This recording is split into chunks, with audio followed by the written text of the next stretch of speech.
why am I here with all this military equipment here today, with live shells going off in the background, holding this jar of honey? Is to explain something, a really big problem, and explain why Bitcoin solves that problem. It's called the honeypot problem.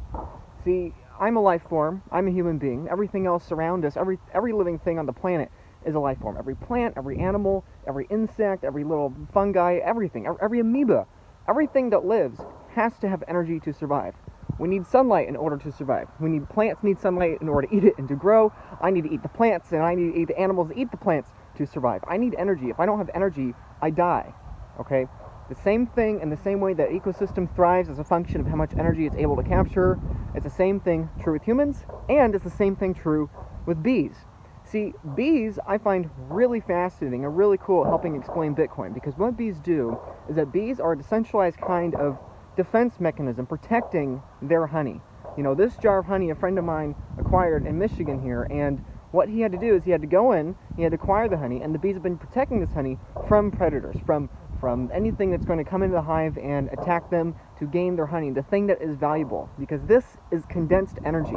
This has a lot of nutrition, this has a lot of caloric energy behind it, and so if you're able to get through that barrier that the bees put up with their stingers, you can get to their honey, you can get to their condensed caloric energy. This is their form of money. Honey is the bees' form of money.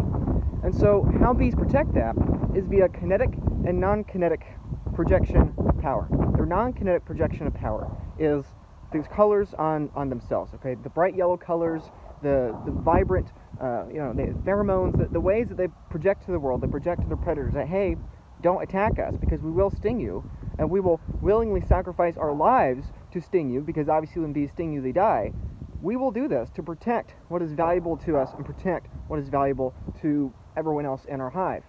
And so humans, what we humans do is something very similar. You know, in the same way that bees have stingers to protect what they deem valuable, we do the same thing. This tank here is the human form of a stinger. This, here in America, I'm filming this in America, this is America's form of a stinger. We have non-violent projections of power, like the Constitution, like the written word, like agreements and tariffs and everything else of that sort that does not require death to defend. However, we do have tanks, we do have nuclear bombs, we do have weapons and missiles. This is our way of saying to the world that, hey, we will protect the energy that we have, the condensed energy that we have. And one of the most condensed forms of energy we have is money. Because obviously in the ancient world, we used to barter, we used to trade with each other, perhaps cows for something else, perhaps honey for something else. We would just barter between different commodities. And so as the world developed, as technology got better and better, we progressed into having better ways of exchanging energy, exchanging information that is energy, and we decided on money. Because the only thing that's more scarce, the only thing that's more divisible, the only thing that's more fungible than a jar of honey, let's say, or let's say a bushel of wheat, or a can of salt, or whatever, is a number. A number is the best way to communicate with someone else a specific amount of information. That, hey, Luke Broyles has this much energy, or hey, this person has that much energy. This tribe has more energy than them. We quantify that by a number of barrels of salt, or by a number of bushels of wheat. And so eventually we just realized, oh, well, we should just go to numbers themselves, right? And before that, gold obviously was the primary way. But then we adopted these forms of numbers, okay? Here I have a $20 US bill and a 100 Venezuelan bolivar here. These are two different examples of numerical systems we use to communicate energy to each other. And these forms of numbers are backed by the real energy that is the tank.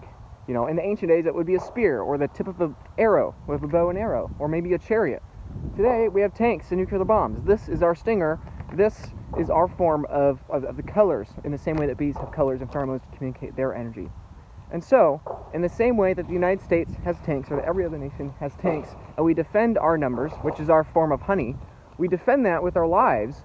It's the same thing here with what we do with this. We exchange this for things that we actually care about, right? The bees exchange pollen, other forms of raw energy in the world, for things they actually care about, like honey.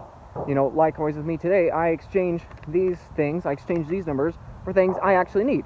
Food, shelter, heat. These are the things I actually need to live and survive.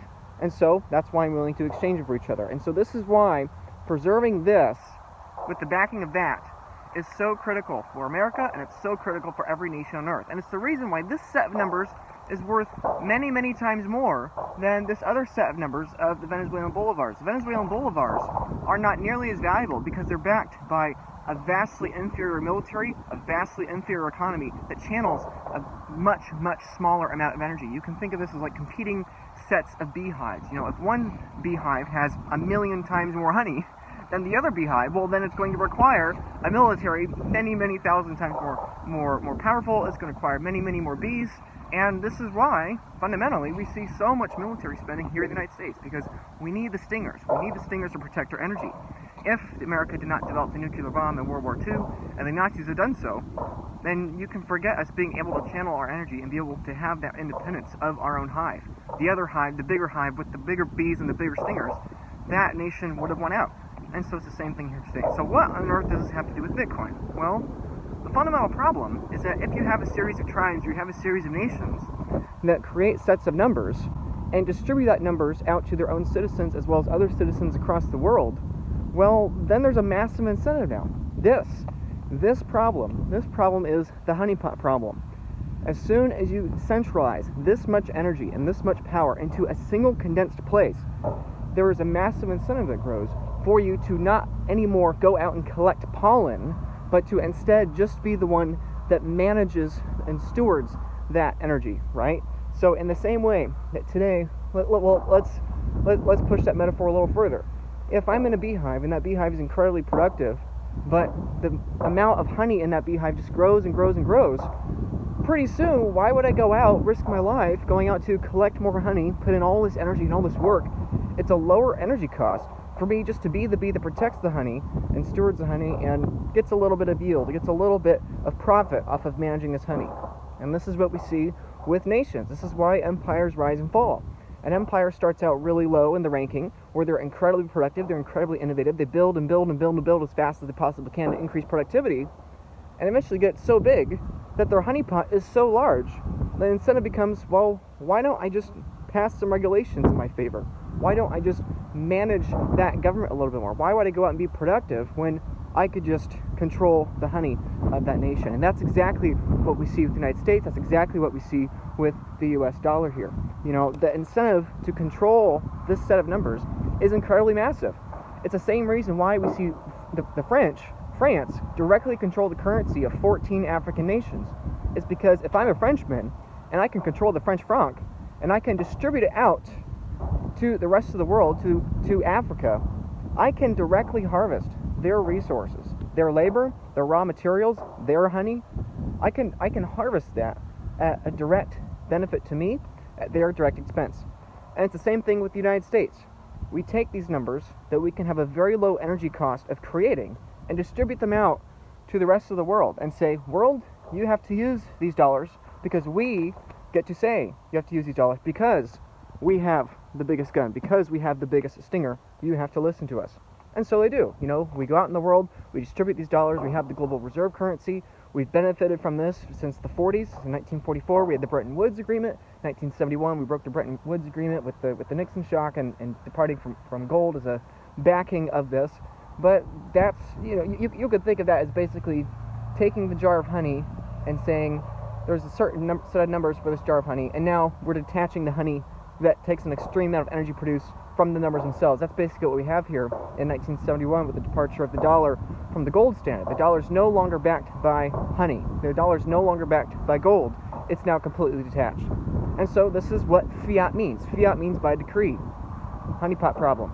It requires central authority. If everyone could just make numbers up and exchange them with others for a raw brute physical cost, well then everyone would do it. So this is an inherent technological problem. This is not a U.S. Army problem. This is not an American problem. It's a technological failure.